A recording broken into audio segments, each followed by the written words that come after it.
Talk this evening on the roots of anti-Semitism. This is the second part of a discussion that they began at Rolling Hills 2 weeks ago. It is unfortunate, to say the least, that discussions like this are still necessary. Bob and I had lunch about a month ago, and he was talking about the roots of anti-Semitism, and I foolishly said, well, it goes back to the Assyrians. And he said, no, the Assyrians hated everybody. It started with Christianity, which was a kick to the gut, because I'd lived in blissful ignorance until that lunch with Bob. But it's important that we learn, and I'm glad that he's willing to take the time to do this, and I'm glad that you're willing to take the time to come here and listen. And so this evening we'll hear from Bob and Father Alexei, and before we begin, Celia is going to light the first candles on the menorah. It is the first night of Hanukkah, which began at sundown, and so it is a very appropriate evening to hear this lecture. And so I'll turn it over to Celia.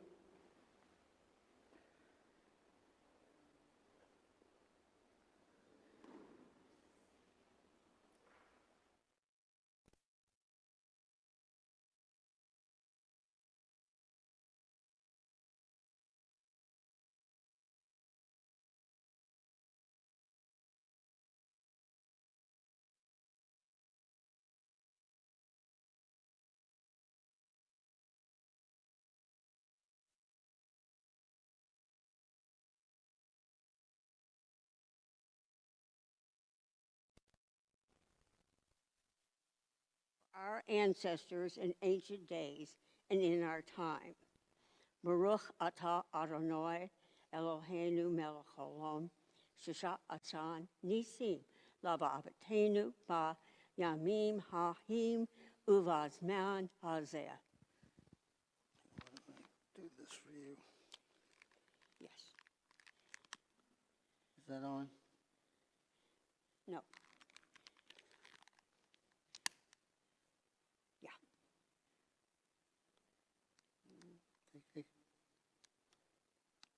Okay, we're lit.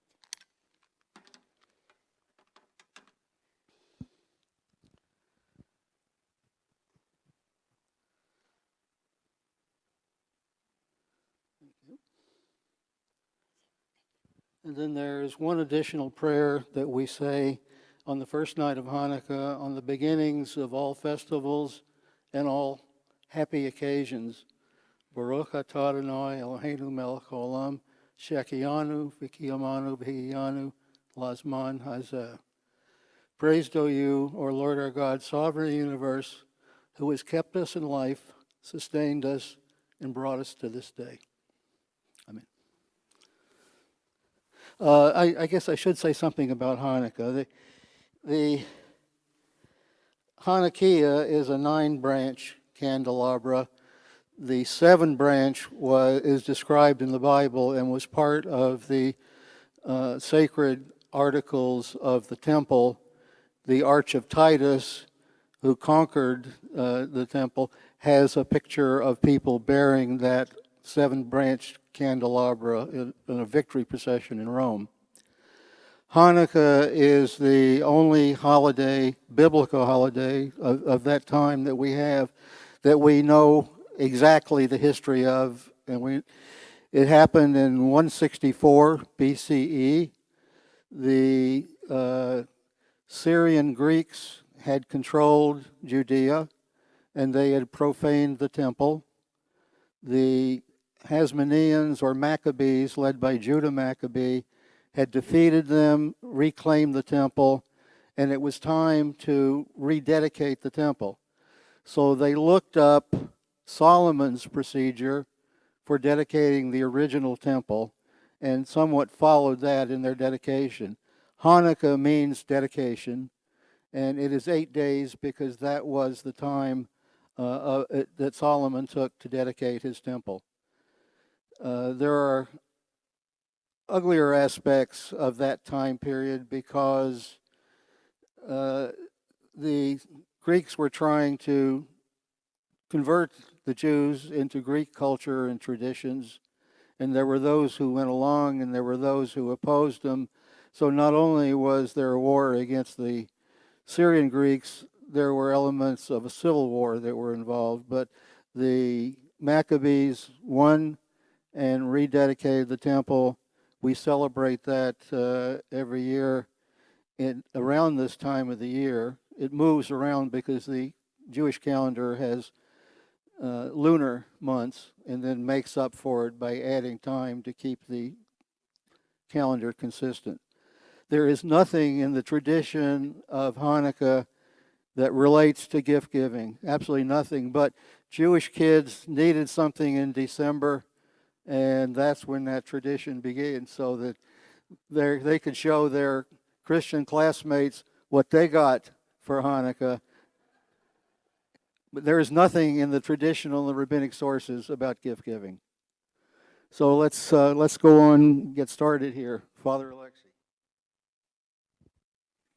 Thank you, Bob. We Christians are happy to share the gift-giving crises with you, Jews. And thank you, Father, for welcoming us this evening. Those of you who were with us last week recall that I began with a prayer. I read the prayer that the late Pope John Paul II, blessed memory, composed and then inserted in the Kotel, the Western Wall in Jerusalem, when he made his historic pilgrimage there.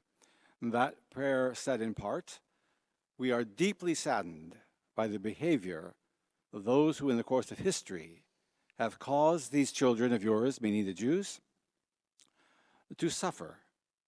And asking your forgiveness, we wish to commit ourselves to genuine brotherhood with the people of the covenant."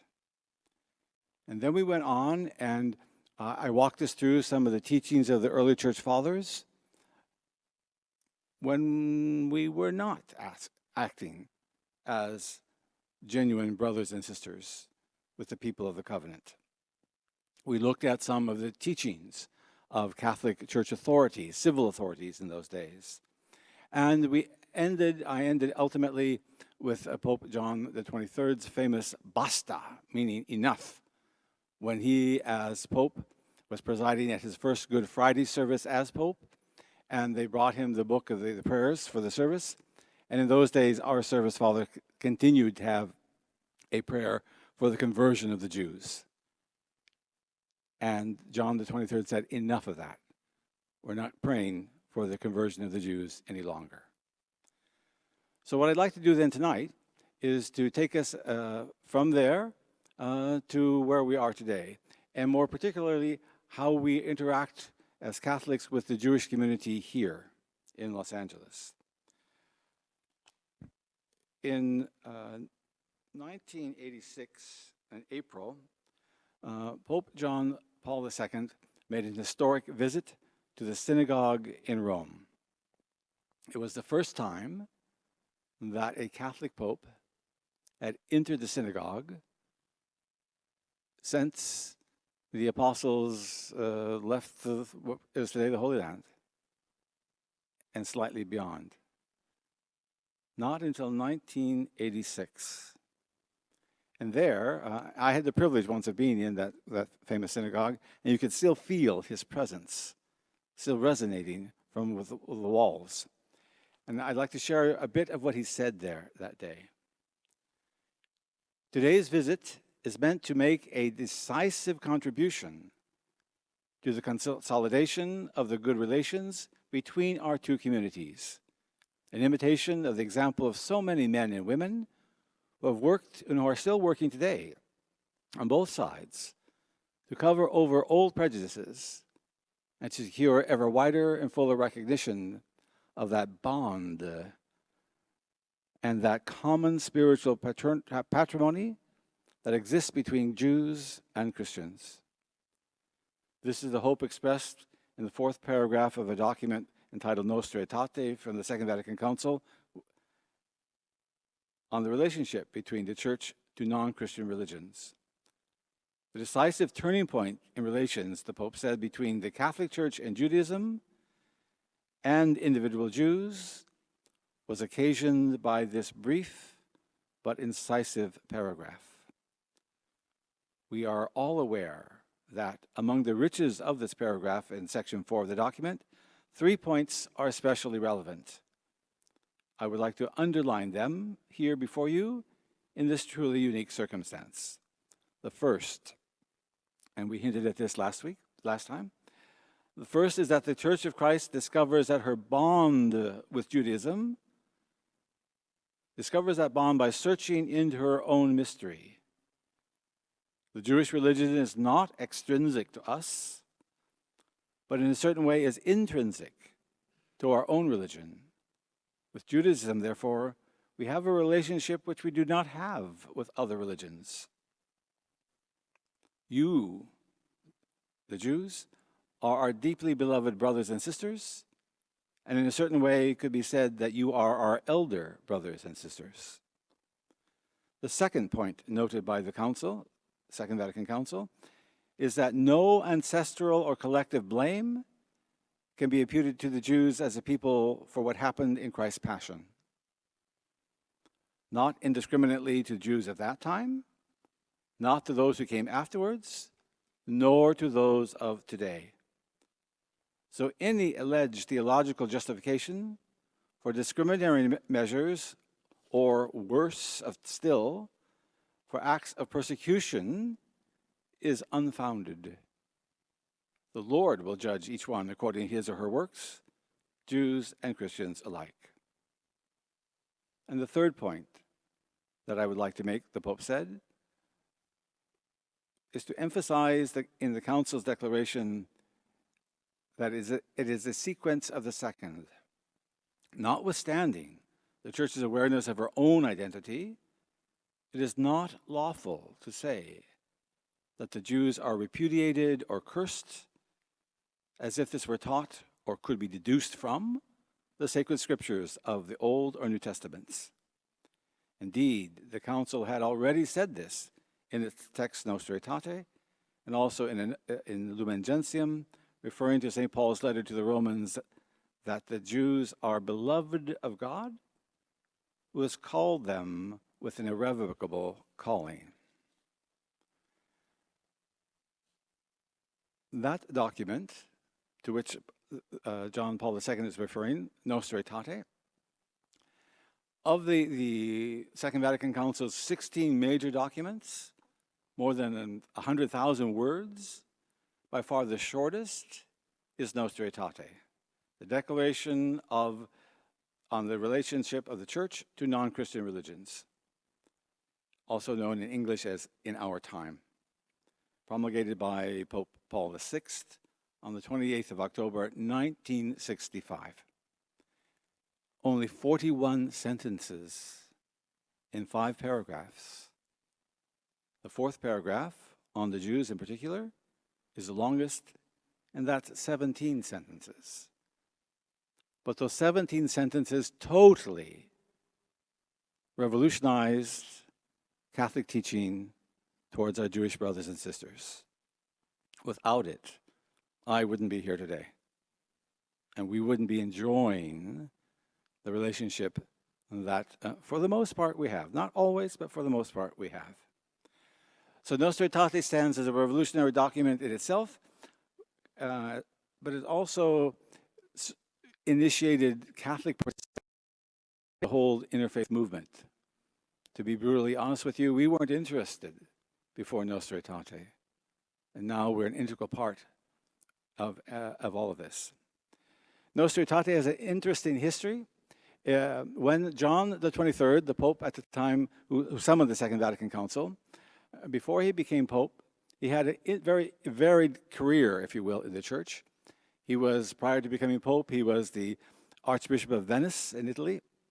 Before that, he was in the Papal Diplomatic Corps and served as Papal Nuncio or Ambassador not only to France, but also to Turkey. And he was in Turkey in that assignment during the Second World War.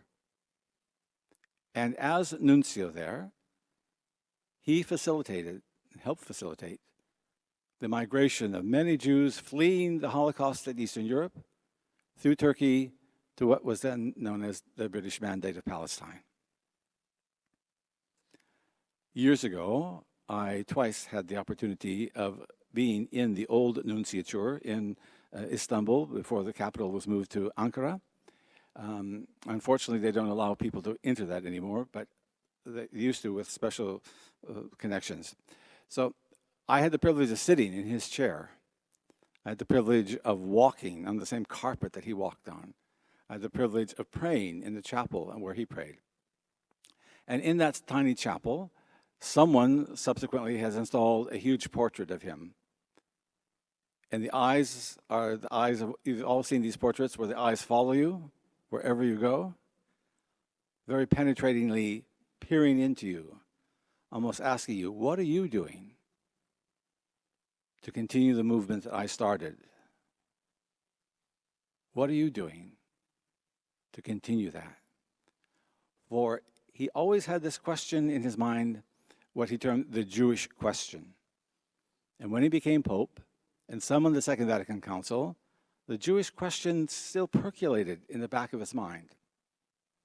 And then in 1960, an elderly Jewish man named Jules Isaac from France, who had started a kind of a rapprochement between Jews, some Jews and some Catholics there in France, he went and he spoke with Pope John the 23rd and begged him,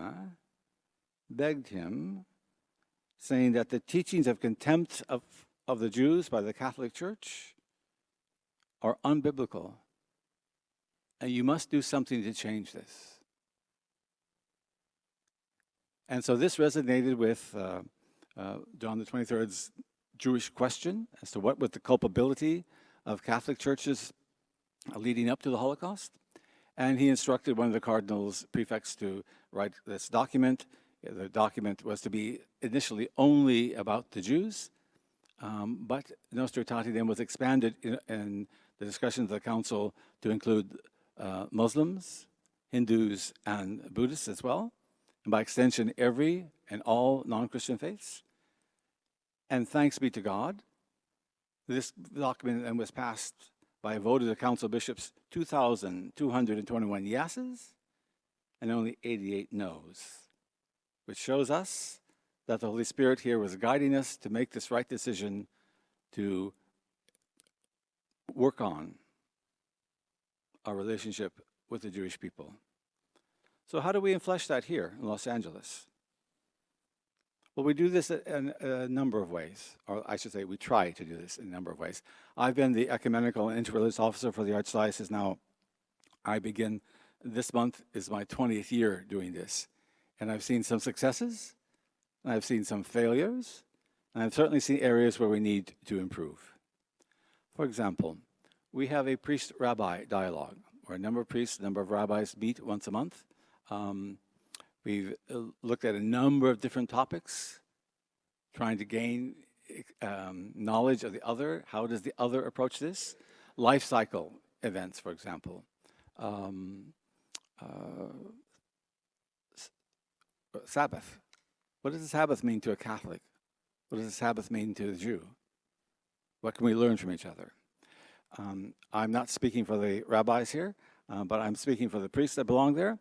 I thought initially we would have a magazine type of article with questions and answers at the back that we could use as a tool for partnering Jewish congregations and a Catholic congregation to learn together.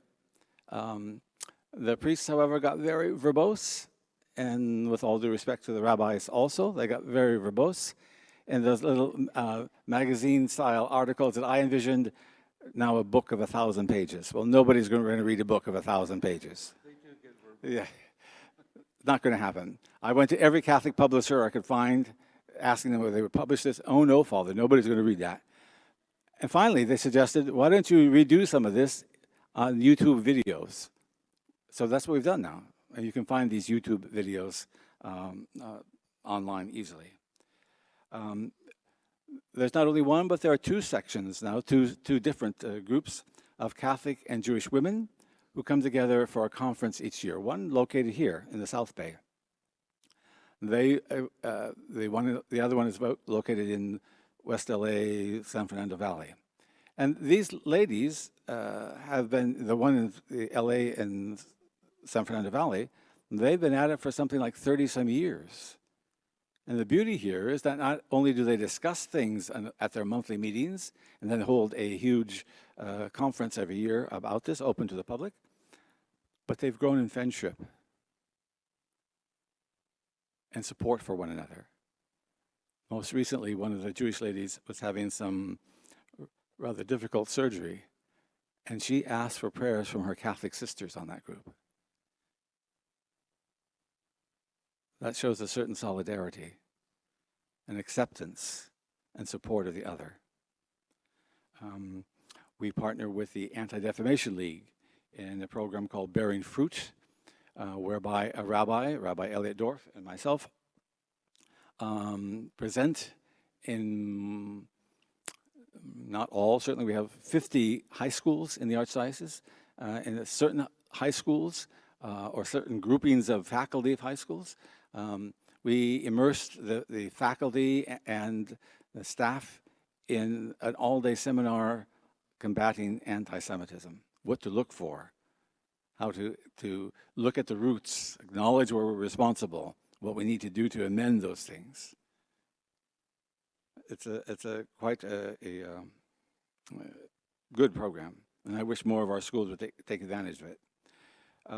With the American Jewish Committee, the American Jewish Committee here used to fund a rabbi who would come to some of those 50 high schools and present Judaism 101 to the students in our Catholic school.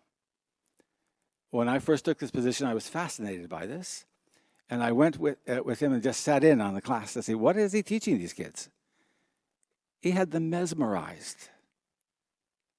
He would bring, this is probably not, we're recording this, so I'm not going to mention his name because I don't want to get him in trouble.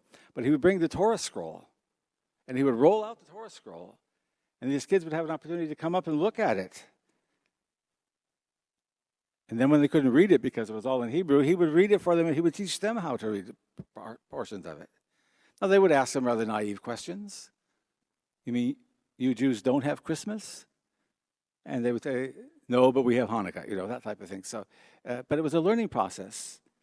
And it was the first time any of them, well, I shouldn't say any, for most of them, first time they'd ever seen a Jew in the flesh. And they were able to interact with him. And it was a wonderful experience. Unfortunately, the AJC had to defund that program. But should it ever be refunded and we reestablish it, I'm going to insist on reciprocity. If we can allow a Jewish rabbi to come and teach Judaism 101 in our schools, we should be allowed then to come in their schools and present Catholicism 101, especially since the Second Vatican Council. I understand that they are reluctant to have us do that because they think we're there to convert them. But since the Second Vatican Council, the Catholic Church acknowledges that the Jews have a covenant with God. They have a covenant of God. Paul in his epistle talks about how Christianity is grafted onto that covenant. And therefore, the Jews are not targeted as a nation for conversion to Christianity by the Catholic Church. We send missionaries everywhere around the world. We don't send any missionaries to Israel. We acknowledge that Jews have a covenant with God, and God has not abrogated that covenant.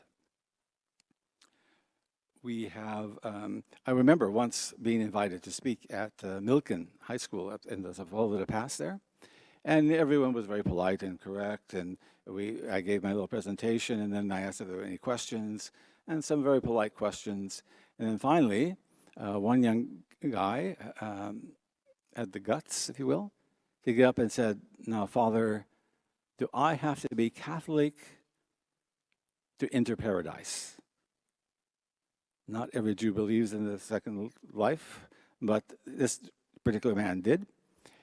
And so I looked at him and I said, well, actually, I, as a Catholic, look forward to spending and entering paradise with you as a Jew. And there was dead silence. They'd never heard that before. And one of the teachers said, "Father, I don't think you realize what you just said." And I said, "No, I don't think you realized what I just said. We respect the fact that you have a covenant with God. We're not out to change that covenant with God that you have." We've worked with the AJC also on a number of other issues, most especially immigration issues, things such as that. Passion plays and such. You know, during the Christian Lent, when we're preparing for Easter, especially during Holy Week, some of our parishes have a devotion called Stations of the Cross, where they reenact Christ's passion and death. We have to be very careful there, because we don't want to give any type of stereotypical images or let these depictions of the Passion come out as anti-Semitic. So we have guidelines written by the United States Conference of Catholic Bishops. God's mercy endures forever, guidelines of the presentation of Jews and Judaism in Catholic preaching. This came in very handy for me some years ago when, you might recall, Mel Gibson had a movie called The Passion of the Christ. And before it was released, a number of people from the Jewish community came to me, leaders in the Jewish community, said that they were absolutely fearful of this movie, and they wanted me, as if I had the authority to do this, they wanted me to stop its release. I said, I have no authority to stop the release of the film. And I said, "Why are you afraid?"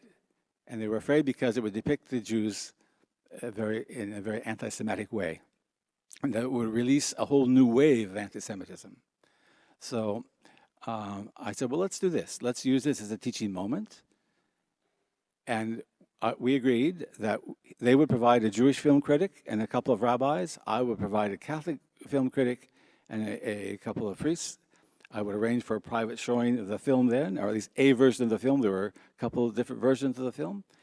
And whatever each film critic wrote about the film, we would publish side by side in our Catholic news publication here, at that time called The Tidings, now called The Angelus. So we did this. We watched the film together, they wrote their reviews, and we published them. And it was a remarkable experience of learning from one another and using each other in a very positive, not using, but working together in a very positive way for the betterment of our communities here. Some years ago also, the Skirball Cultural Institute contacted me about a exhibit about John Paul II, Pope John Paul II, that and his relationship with the Jewish people that they wanted to bring here. And I was aware of this exhibit. I was asked by the exhibit itself to bring it here, but I would have to raise $1 million to do so. And I said, no, I'm not the fundraiser for that. But the Skirball had $1 million. So they were willing to bring it here if I would promote it, which I did amongst the Catholic community. I used to give tours for this. I trained their docents on Catholic terminology and such, so they would be able to understand what they were presenting. I became an honorary docent at the Skirball. I still have a lifetime membership at the Skirball. It's gestures like this, it's activities like this that help to break down barriers between us. We also have a program with the Jewish Federation. At one time, it was only for Catholic secondary school teachers. Now it's thankfully it's open to everyone. Called the Holy Land Democracy Project. I've always been a bit critical of this for this reason. When it was just for Catholic secondary school teachers, they would take some of our teachers over there to Israel. They would immerse them in Israeli life, and then expect them to present Israeli life in the classrooms here. But if they would never they wouldn't necessarily permit, they wouldn't facilitate the interaction of our Catholic teachers when they were there in Israel to have any connection with the indigenous Catholic population there. And that, I think, it was a mistake. Life in Israel is not only for Jews. There are Muslims there. There are Christians there. And those Christians happen to be Palestinian. And to give an accurate description of life there, I think there has to be interaction amongst all three entities there. So that would be my criticism of that particular program. We have, I think, that probably the greatest honor that was ever bestowed upon me in this field, at least so far, has been that I've been asked to give eulogies at the funerals of 3 rabbis. That would not have happened before Nostra Aetate. That would not have happened had we not developed these type of relationships here in Los Angeles. And I think that that's where we need to continue. We need to continue to break down barriers. We have to be able to listen to one another and hear what one another is saying, the grief that they've experienced. We may not agree with everything the other is saying, but we have to be able to listen to it. We have to hear where they're coming from, as they have to hear where we're coming from. And we cannot permit these differences between us to inhibit our working together for the betterment of life here in Los Angeles. I think I'll stop there. Thank you.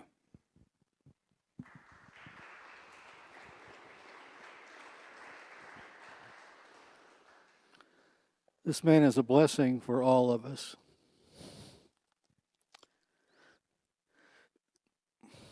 Tonight I will address the U.S. and Israel. Antisemitism in the U.S. has been one of eliminating Jews from daily business, professional, and social life, and rarely has it been lethal. In 1654, 23 Jews arrived in New Amsterdam after escaping from Dutch Brazil when it was taken over by Portugal and the Inquisition.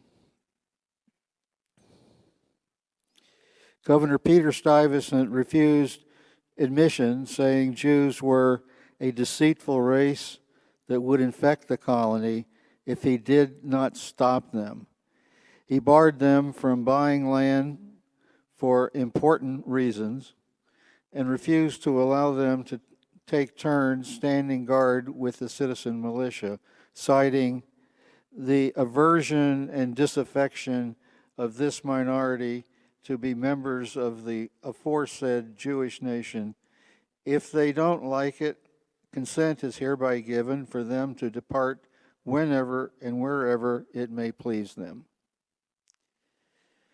Well, the Jewish population they got word to the Jews in Amsterdam, Holland, and there were Dutch laws allowing freedom of religion. These laws were transcribed back to Peter Stuyvesant under the direction that he should stop immediately, which he was forced to do. The Dutch law said each person shall remain free in his religion and ordered the Jews to be allowed to live there.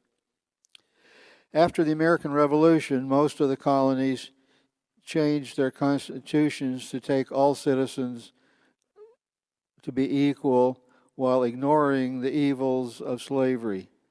Keep in mind, a number of the colonies had been found in the name of religious freedom. In Virginia, only professing Protestants could hold public office, and all residents were required to contribute to the upkeep of the church. Madison and Jefferson led the fight to liberalize the Virginia Constitution against the stand taken by Patrick Henry, and finally won when the Religious Freedom Act passed in 1785. The North Carolina Constitution enfranchised only Protestants, yet a Catholic was elected governor in 1781. In 1808, an attempt was made to remove a Jew who had been elected to the General Assembly, but it failed. The law was ultimately left on the books until it was repealed in 1868. Maryland was the last colony to remove restrictions in 1828, having required anyone serving in public office to be of the Catholic faith. At the time of the Revolution, there were about 2,500 Jews living in the colonies, primarily in the port cities, because they were involved in trade. The Touro Synagogue was built in 1763 in Newport, Rhode Island, and is still standing. George Washington wrote a letter on August the 21st, 1790, to the congregation. And I'm going to read the whole letter. I think it's very important. To the Hebrew congregation in Newport, Rhode Island. Gentlemen, while I receive with much satisfaction your address, replete with the expressions of affection and esteem, I rejoice in the opportunity of assuring you that I shall always remain grateful remembrance of the cordial welcome I received in my visit to you from all classes of citizens. The reflection on the days of difficulty and danger which are past is rendered the more sweet from a consciousness, that they are succeeded by days of uncommon prosperity and security. If we have wisdom to make the best use of the advantages with which we are endowed, we cannot fail under the just administration of a government to become a great people. The citizens of the United States of America have a right to applaud themselves for having given to mankind examples of an enlarged and liberal policy worthy of imitation. All possess like liberty of conscience and immunity of citizenship. It is now no longer that toleration is spoken of as if it was by the indulgence of one class of people that another enjoyed the exercise of their inherent nature. For happily, the government of the United States, which gives to bigotry no sanction, to persecution no assistance, requires only that they who live under its protection should demean themselves as good citizens, in giving it all occasions their effort and support.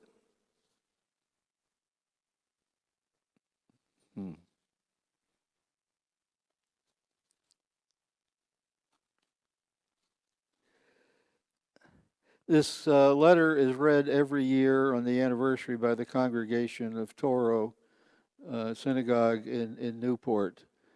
And I wish it were read everywhere throughout the country as well. This is the kind of thing where I deeply believe that George Washington is the greatest American ever. And if anybody disagrees with me, I'll be glad to arm wrestle him over the subject. I'm going to read you U.S. Grant, General Order Number 11. Headquarters, 13th Army Corps, Department of the Tennessee, Oxford, Mississippi, December 17, 1862. 1. The Jews as a class violating every regulation of trade established by the Treasury Department and also department orders are hereby expelled from the department, which was Kentucky, Tennessee, and Mississippi. 2. Within 24 hours from receipt of this order by post commanders, they will see that all of this class of people be furnished passes and required to leave, and anyone returning after such notification will be arrested and held in confinement until opportunity occurs of sending him out as prisoners, unless furnished with permission from headquarters. 3, no permit will be given to these people to visit headquarters for the purpose of making personal application for trade permits by order of Major General U.S. Grant, J.N.O. A. Rawlings. It was countermanded by Abraham Lincoln about 2 weeks later on January the 4th, 1863. And there's some really nice satire here. I love Abe here. And the following was issued by the White House. A paper purporting to be General Orders Number 11, issued by you December 17th, has been presented here. By its terms, it expels all Jews from your department. If such an order has been issued, it will be immediately revoked. General Grant showed no other sign of anti-Semitism through the remainder of the war, and during his presidency, he required all of his cabinet to attend the opening of a synagogue in Washington. So one has to think this is just a badly worded thing, but it is part of history. The reason for it is that he was trying to prevent cotton trade because the Confederacy issued bonds to raise money backed by cotton. So they needed the cotton, they needed the Mississippi River, they needed to get it out that way to get it to Europe so they could get money for their treasury.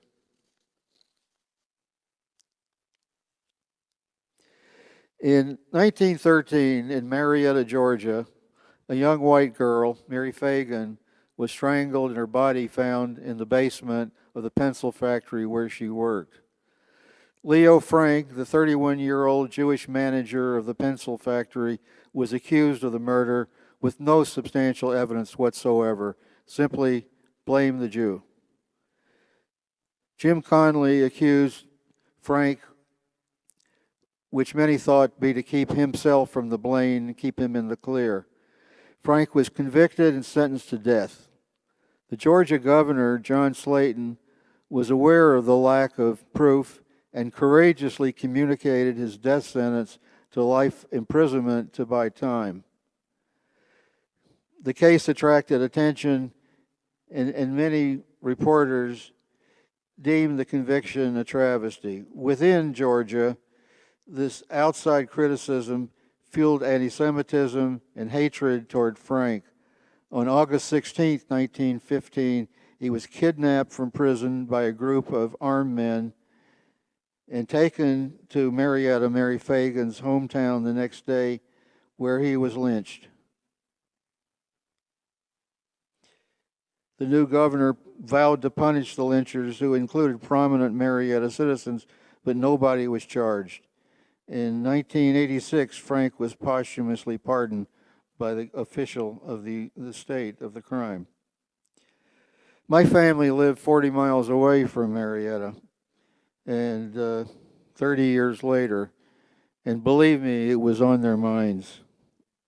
I heard it often as a child.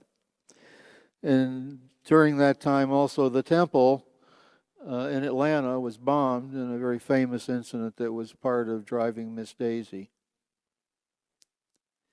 I grew up in a town of 25,000, Rome, Georgia, with 25 Jewish families. Somehow everybody knew who the Jews were. They knew it of me as a kid. The kids knew it, the adults, they all knew it. I don't know. I was called a Christ killer before I knew what it meant. One advantage in living in such an environment is I learned to separate the good people from the bad. And this has stayed with me, and I appreciate the good people. I'll give you an example of a story. Back in the 1980s, early 80s, I think, I was on a flight from Washington to LA. Guy next to me was sitting reading a book. I had no idea what the language was. The characters, the alphabet was English. I didn't know what it was.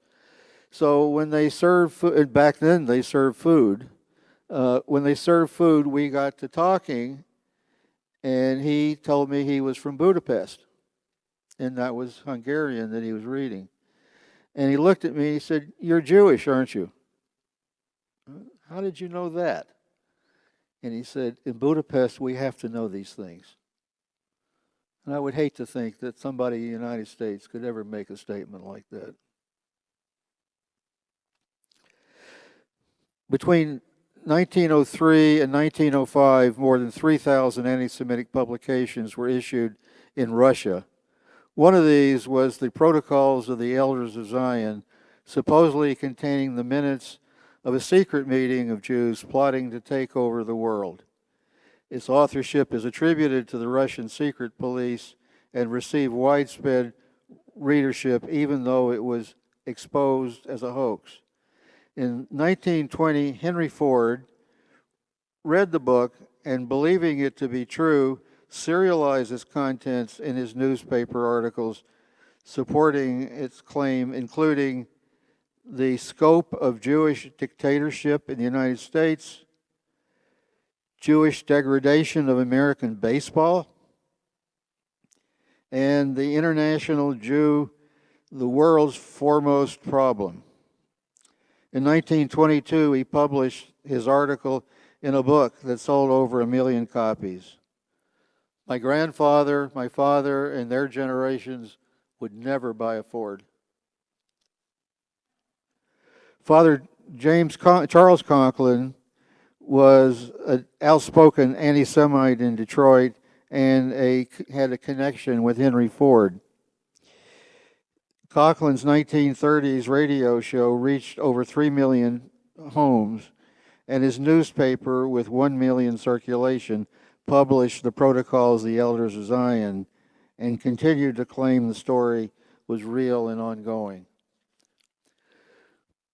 President Woodrow Wilson and former President William Howard Taft, with 119 prominent Americans in January 1921, stated, quoting, "We believe it should not be left to men and women of the Jewish faith to fight this evil, but that it is of very special sense the duty of citizens who are not Jews of ancestry or faith." As I said before, the good people are very important. Bless them. The mood of this country was, however, was expressed by President Calvin Coolidge, old silent Cal, in 1927 during a debate over reduced immigration quotas, and I quote President Coolidge, "Restricted immigration is not an offense, but purely a defensive action. We must remember that every object of our institutions of society and government will fail unless Americans be kept American." During the 1930s and 40s, right-wing demagogues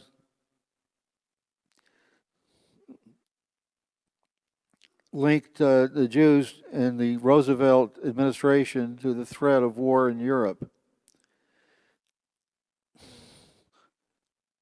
They blamed an international Jewish conspiracy was trying to destroy American democracy. It is that way today. The right blames Jews for being anti-democracy, socialist, and communist, while the left blamed Jews for trying to advance their power and wealth at the expense of Americans. Let that sink in, friends. You can't do both. They're opposites. It's impossible to do both. This shows the intelligence of the anti-Semite.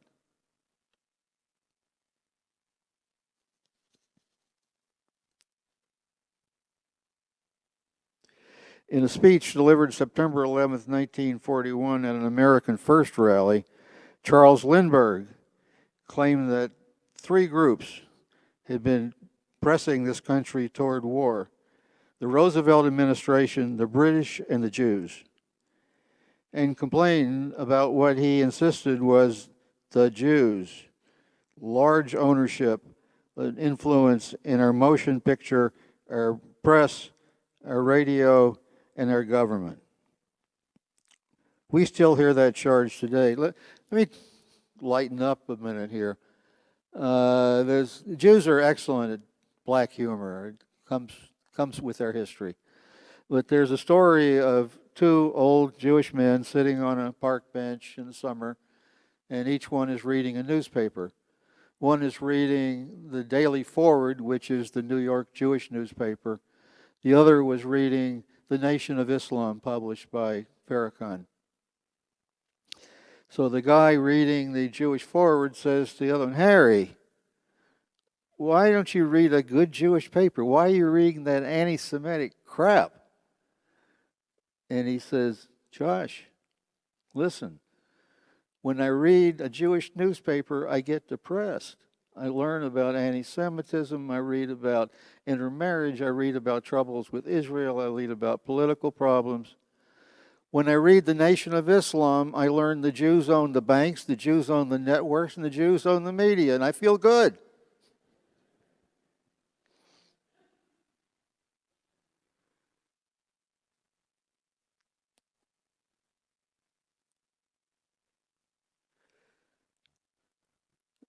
Mr. Dubois wrote report to the Secretary of the acquiescence of the government in the murder of the Jews. The document was an indictment of U.S. diplomatic, military, and immigration policies.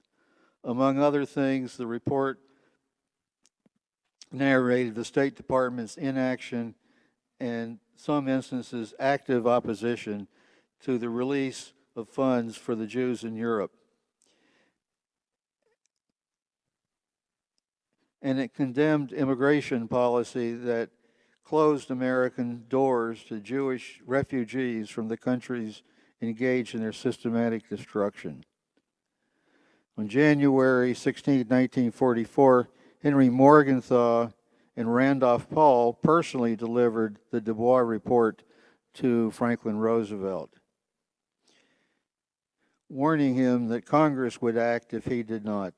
The result was Executive Order 9417, creating the Refugee Board, composed of the Secretaries of State, Treasury, and War, issued on January 22nd, 1944. It declared that it is the policy of the government to take all measures within its power to rescue the victims of enemy oppression who are in imminent danger of death, and otherwise to afford such victims all possible relief and assistance, consistent with the successful prosecution of the war. Not specific, very general, but better than nothing.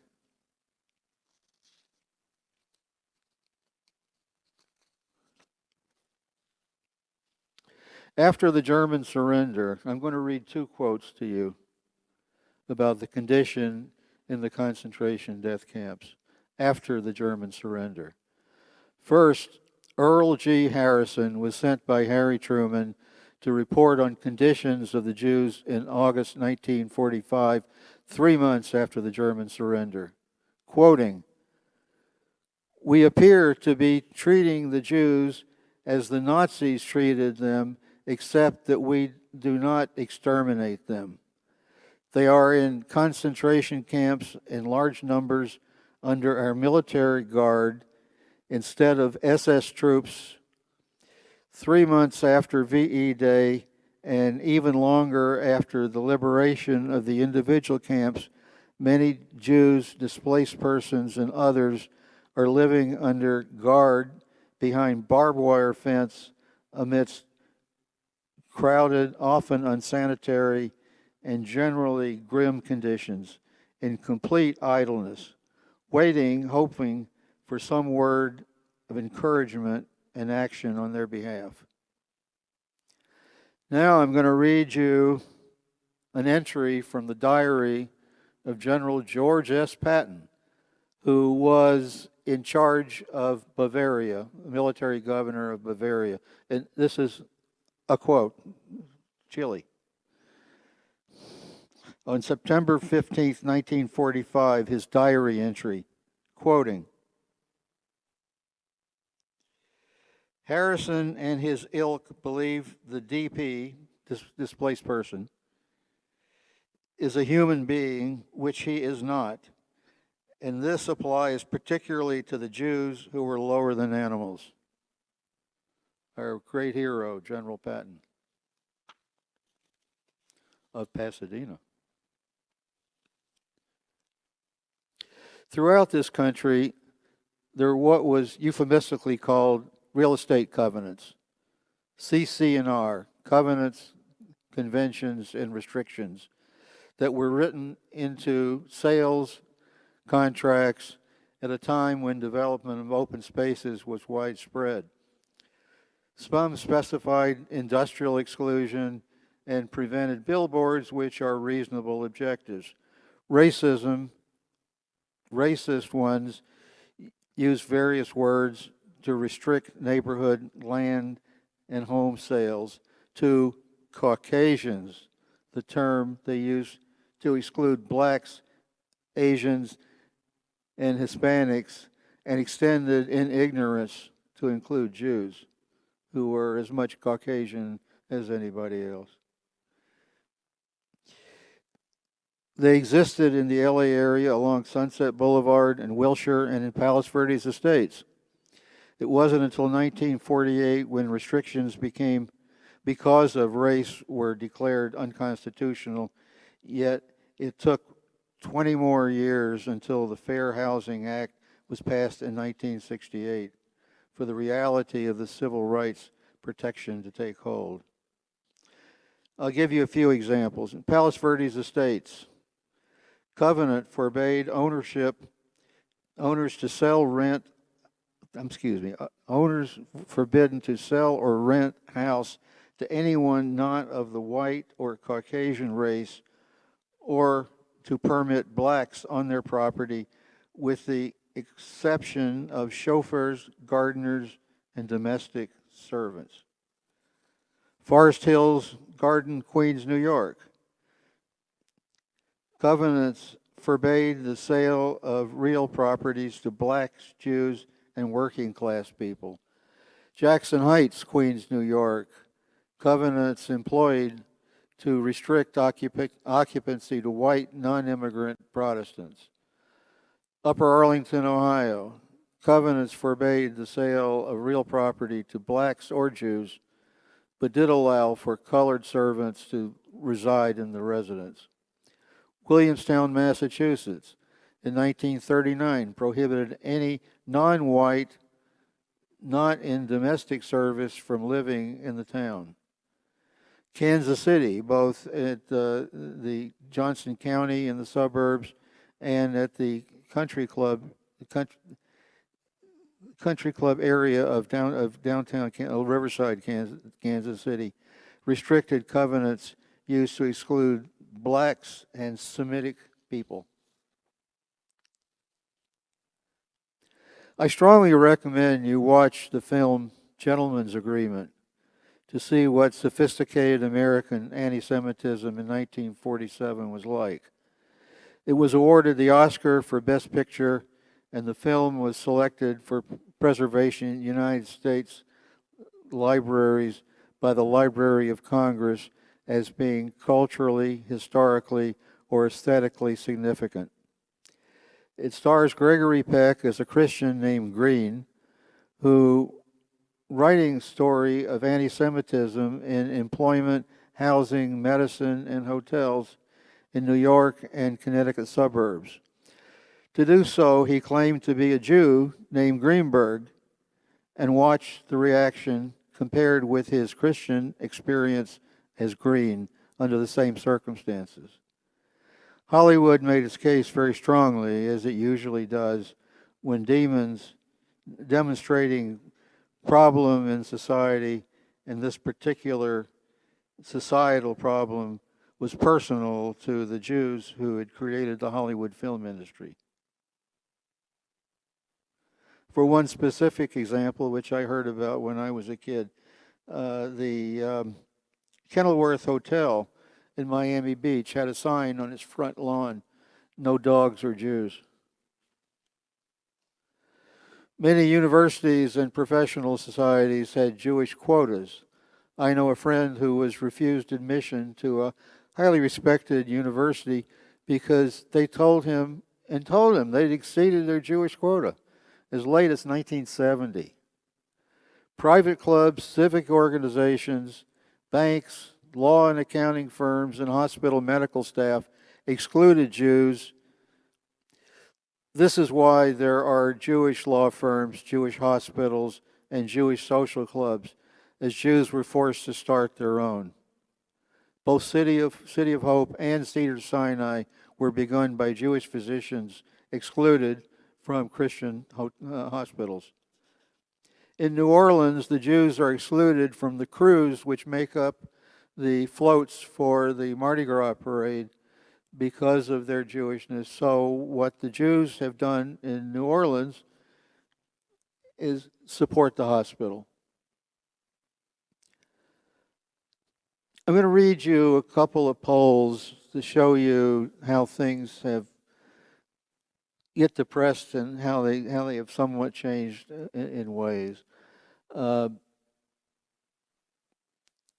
first was taken weeks after Pearl Harbor, asked Americans to name the U.S.'s greatest enemies.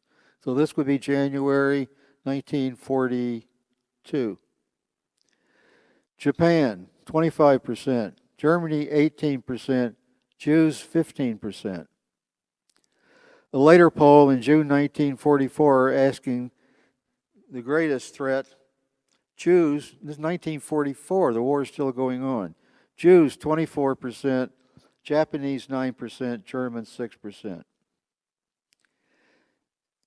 In a different poll in 1945, 58% Jews have too much power. I've not seen a recent poll because nobody's going to use that kind of language to make a poll anymore. You can't ask a question as direct as that. But I will give you some recent polling. April 1915, a poll published as the 2014 audit of anti-Semitic incidents in the United States. It counted 912 during 2014, a 21% increase from 2013. There were 3,710 in 2022, a 37% increase from 2,717 of 2021, and fourfold increase from 2014, 8 years earlier. This trend is downright scary. Anti-Semitism has always been the canary in the coal mine. It's a leading indicator of decline of tolerance and respect for people of all cultures. Our country is growing intolerant and disrespectful of others, and only bad things can result from that kind of behavior. The principal focus of the anti-Semite today is the conflict in the Middle East. The history is complex, and everyone selects the facts that they want to believe. I support Israel because it is the only refuge for all Jews to live productive lives in safety as Jews without immigration restrictions. The survivors of the Holocaust could not return to their pre-war countries and were not welcomed in many places in enough numbers, so they went to Israel. 2 million Russian Jews, many of them went to Israel. 164,400 Ethiopian Jews now live in Israel and were moved there from Operation Moses and other airlifts to bring them to safety.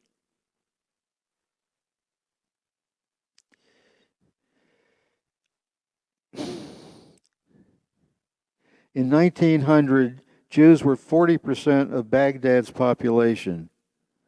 And in 1948, before the creation of Israel, more than 850,000 Jews who had lived in Muslim countries in North Africa and the Middle East, many for over 2,000 years.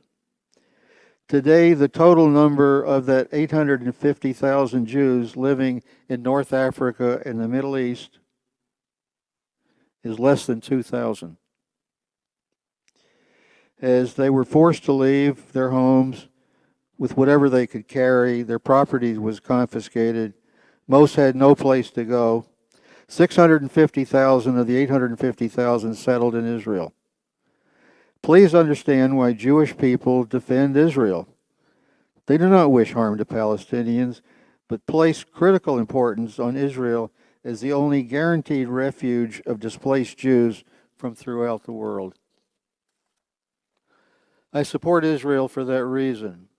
There are many policies of the Israeli government I strongly disagree with. There are many policies of the American government I strongly disagree with. There are many policies of other democracies I strongly disagree with. Now, for the first time since the Maccabee victory that we celebrate as Hanukkah today, Jews are able to defend themselves as history has shown they must bear that burden alone. Never again has been the watchword since the Holocaust. How many countries in the Middle East are democracies? One. How many countries in the Middle East allow LGBT people to live free and productive lives? One. How many countries in the Middle East encourage the practice of all religions? One. How many countries in the world have their right to exist disputed? One. And of course, that one is Israel. The constant criticism Israel receives has to be anti-Semitism. Russia stole Crimea and invaded a peaceful Ukraine, attacking its civilian population ruthlessly and stealing its children, yet there are no protests in the streets. China puts their Uyghurs in concentration camps and stamps out democracy. Myanmar, Sudan, Yemen, and Ethiopia are engaged in ethnic cleansing, yet there are no protests in the streets for them, about them. If there were protests against these other countries, I would say it is principled and not anti-Semitism. But when it is only Israel, a true democracy, I say it's anti-Semitism. One more addition to a long history of the world's oldest hatred. The history of anti-Semitism is a wound that all Jews bear, and fear it can happen again is real. Let me ask a question of the Christians present. How much of your annual church budget goes to security? What? When I ask Christian clergy that question, they say, what? Well, every synagogue has a security budget. It goes right along with housing, salaries, utilities, security. They feel they have to protect themselves. In this United States, that's what they feel.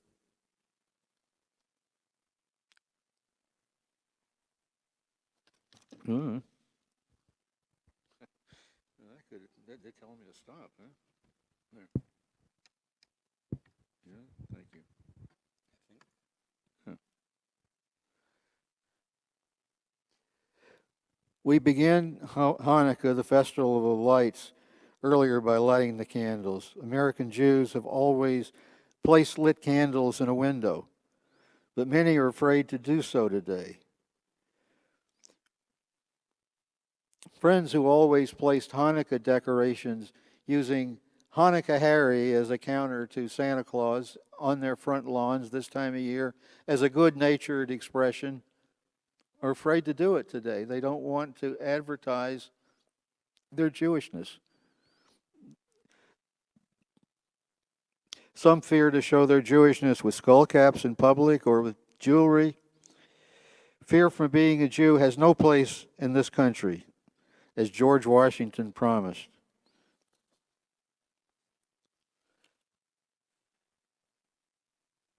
I want you to understand anti-Semitism, the world's longest hatred, is directed against Jews solely because we are Jews. Think about the actions of the anti-Semite.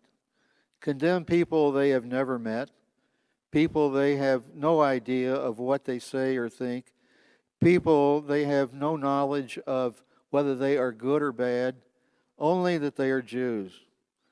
Whenever a physical or verbal attack is made against any Jew, I know it could be me, and all Jews know it could be them. I missed a page somewhere. I was going to, and I don't have the notes.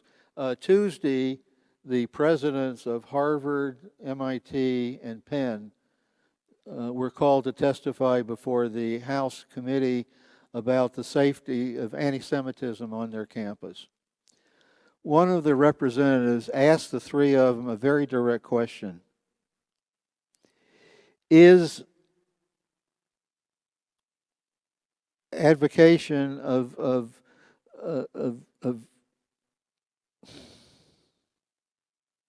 sorry, I'll get it in a minute. I don't have that page.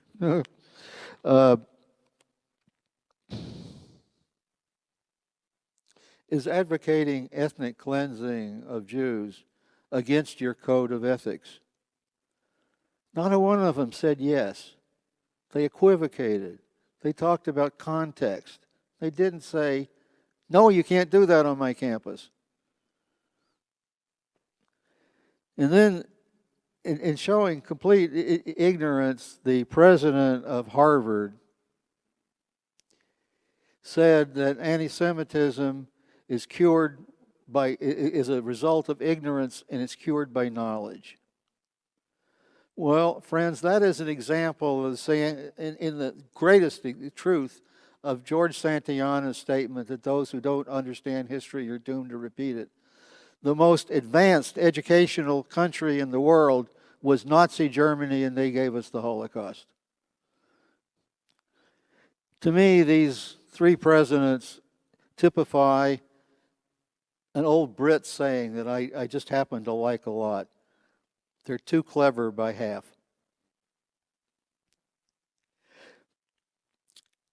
Can you understand why Jewish people feel isolated? I'm going to read you a quote from Senator Chuck Schumer, and I'm going to close with this. Can you understand Jewish people feel isolated when we hear some praise of Hamas and chant its vicious slogan? Can you blame us for feeling vulnerable only 80 years after Hitler wiped out half the Jewish population while many countries turned their backs? Can you appreciate the deep fear we have about what Hamas might do if left to their own devices? Because the long arc of Jewish history teaches us a lesson, it's hard to forget, ultimately, that we are alone. Thank you for listening. Thank you for coming. Now, you want to take a mic and see what people want to find out. First, I want to thank Bob, who is the head of Dawn Unity, for preparing this program, and Father Alexei. Thank you very much. Are there any? If you have a question for either Bob or Father Alexei, I encourage you to stand up and ask your question. Unfortunately, we don't have a mic to pass around to people in the congregation, but I have good ears. And so if they don't hear you, I will relay your question to them. Yes, sir.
Reinhard, it's a very, well, we've discussed this before, it's a very difficult situation. Somebody comes in and murders 1,400 of your citizens, murders, beheads, tortures, kills a family, and then sits down to eat their food. Pure evil and sickness. So what is the correct response? When both Hamas and Israel prepare their hospitals. Hamas puts their weapons and their coordinating facilities underneath hospitals, knowing that Israelis will not attack the hospital, will not bomb the hospitals. Israel puts their operating theaters and their critical health care underground because they know Hamas will attack their hospitals. So you're talking about people who have very different concepts of evil and right and wrong. Yes, we all feel great sympathy for the innocent people of Gaza. Absolutely. It's terrible what's happened to them. I don't know what the alternative is. You can't leave Hamas alone either. They've shown what they can do. It's a very difficult problem. It's not an idealistic kind of answer. Yes, Israelis try not to kill innocents, believe it or not. They announced this neighborhood is going to be attacked. They try very hard not to do things, and yet these evil people hide behind innocent people.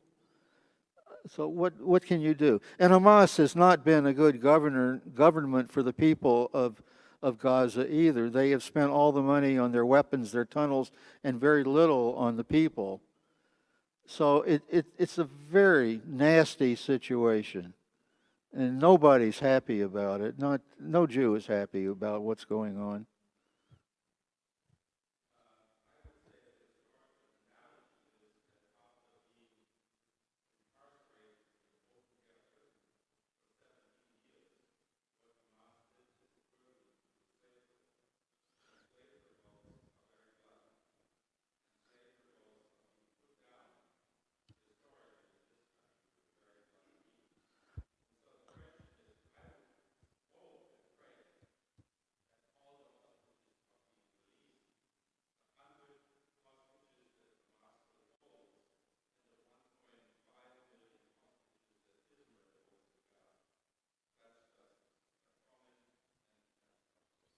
I'll give you the last word, Reinhard.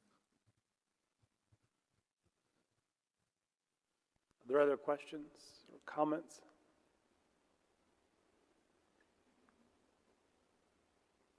Yes, ma'am.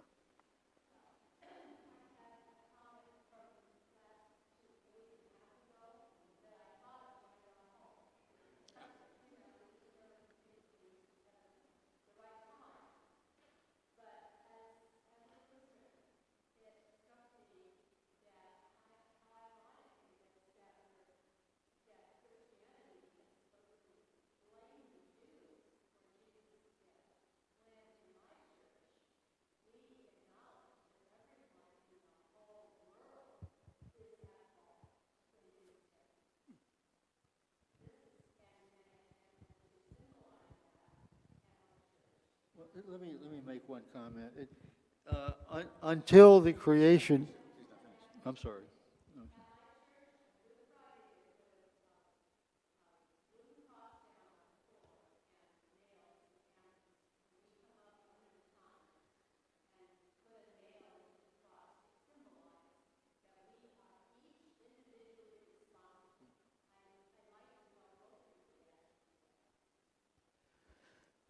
Up until the creation of Israel in 1948, the anti-Semitism was principally Christian generated. As Father Alexei has talked about, the change, Pope John the 23rd turned the ship around, absolutely turned around, and Pope John Paul II kept it on course. Those two men have done a great deal. But since Israel, as I said, there were 850,000 Jews living in North Africa and the Middle East. Now there are less than 2,000. They are displaced. The whole area, there's just it's hard to say good things. Yes, I remember this from last time we were together. You're absolutely right. I don't know how Christians throughout our history had to blame Jews for the death of Christ when Christ freely accepts his passion and death for us.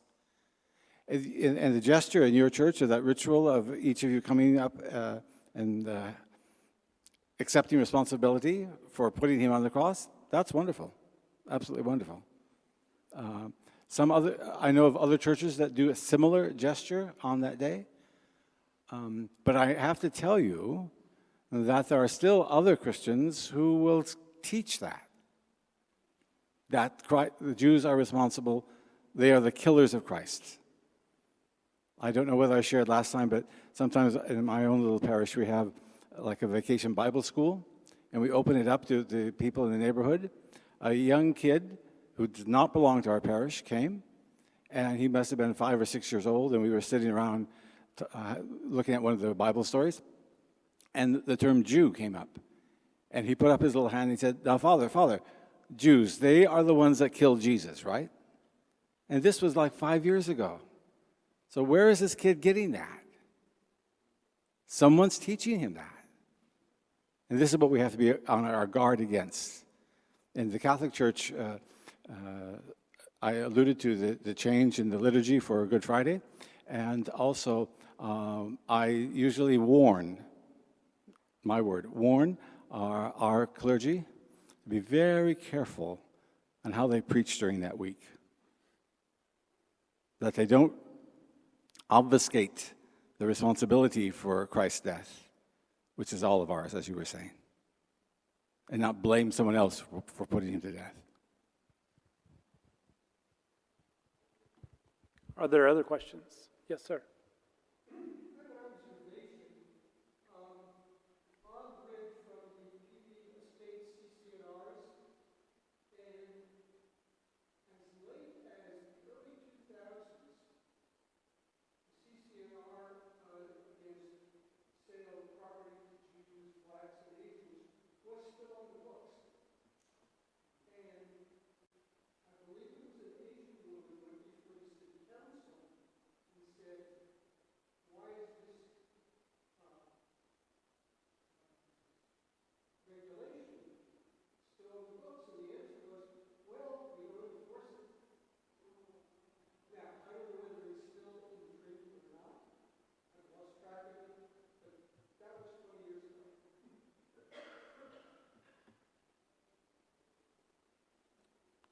Other comments or questions? Yes, sir.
Well, to me, the progressives have defined this concept of microaggression. You say something I don't like, and I feel threatened, and I feel dangerous, and I'm going to the head of the university to say I don't feel safe.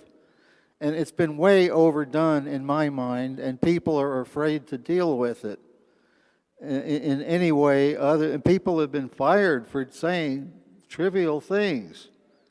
because the universities, I blame the progressive movement. They developed their own vocabulary. I remember back when Jesse Jackson said that in order to be a racist, you have to have power. So blacks could not be racist to whites, but whites could be racist to blacks. My vocabulary doesn't work that way, but that has continued on. The concept of power is now the big concept of the left. If you have power, you're bad. If you don't have power, you're good. If you're a corporation, you're bad. If you're an employee, you're good.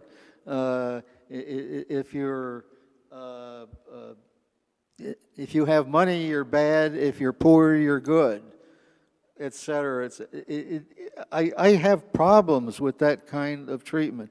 When I was small, I was partly raised by a lady who was not educated, but she had a very direct sense of right and wrong.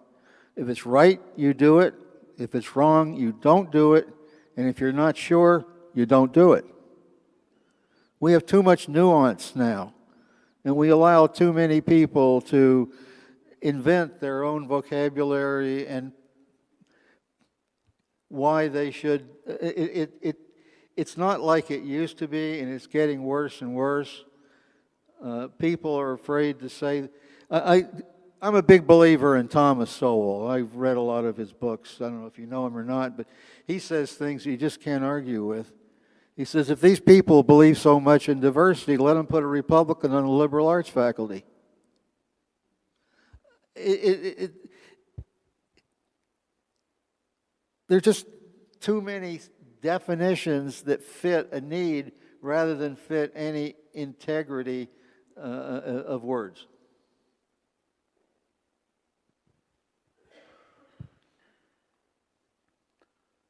Any other questions? Or yes, sir.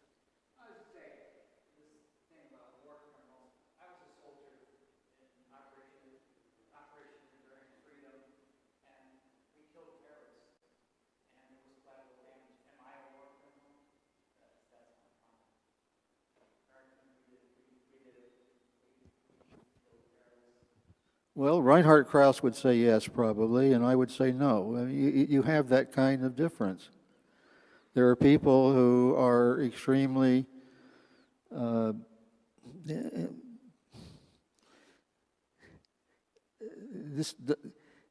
think the Pope said something recently that fighting terror with terror is wrong, and that's very complicated when you go to unwind something like that. It makes a good soundbite, but you know, when you get down to operation and what's going on, how do you do it? And how many war criminals were there in World War II and Korea, and when we didn't have such? You've seen the pictures of all the cities destroyed by bombing in Europe in 1945, totally devastated. I don't have any good answers for that. Yes, ma'am.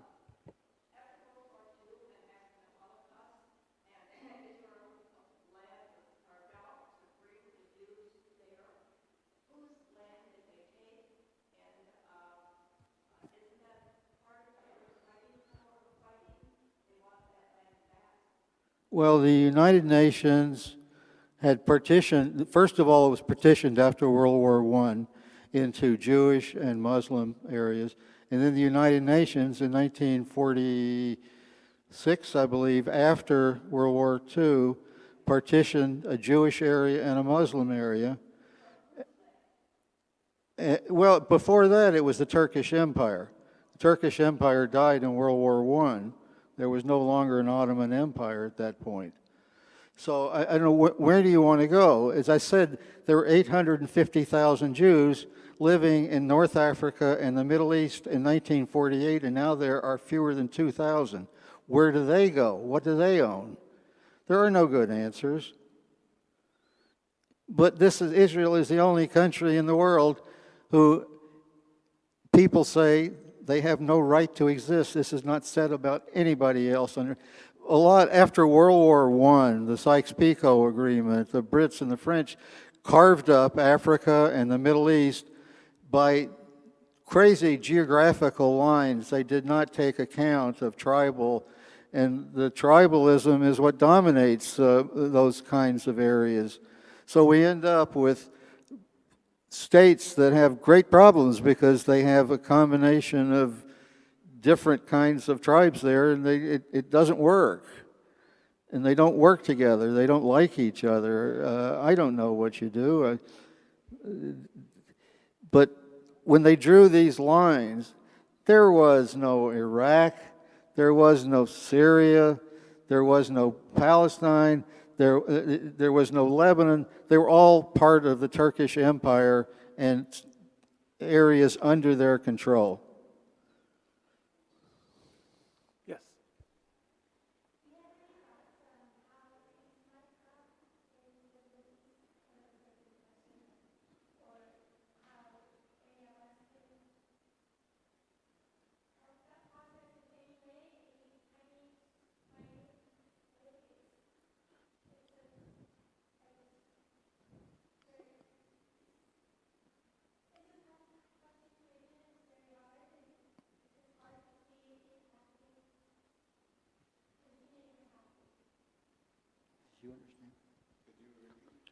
Yeah, is there, what can we do? Is there any way to achieve peace in the Middle East? And if there is, what can we do as a population to help bring that about? Is that? Well, from our point of view, certainly we pray constantly for everyone there, that peace reign there, and that people open themselves to be in. What's peace? Peace is not simply an absence of hostilities, but a right relationship, and that people open themselves there to be in a right relationship with one another. And then as far as what we can do here as well, I think we can mirror that Muslims and Jews and Christians can all live harmoniously together. Again, we don't necessarily always agree with one another, but we can mirror that we can live together. And I think people, they need to see that.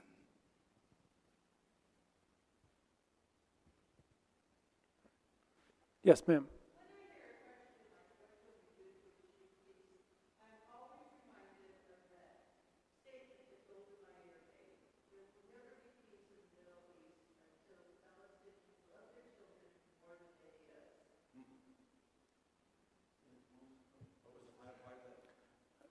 The statement was there will never be peace in the Middle East until the Palestinians love their children more than they hate the Israelis. There is fanaticism there, and that this is Hamas. There are good people there too. The problem to me in both sides is there is not good leadership. These problems are not going to be solved or even begun to be solved until there is strong and good leadership on both sides. This is what we need.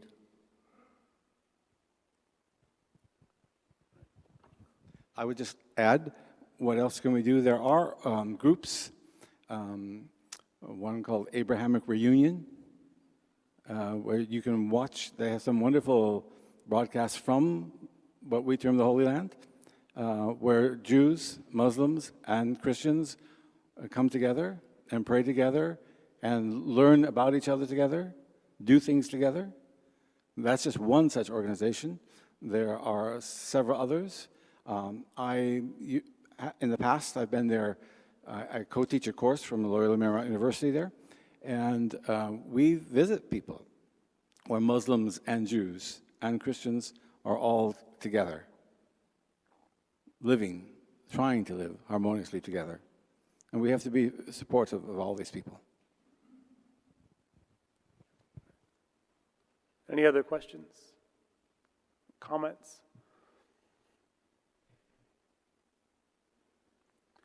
One thing that I would like to say before we say thank you to our speakers, one thing that I remind my congregation of, frequently is that we are called to love one another. We're not called to like one another. And there is a huge difference.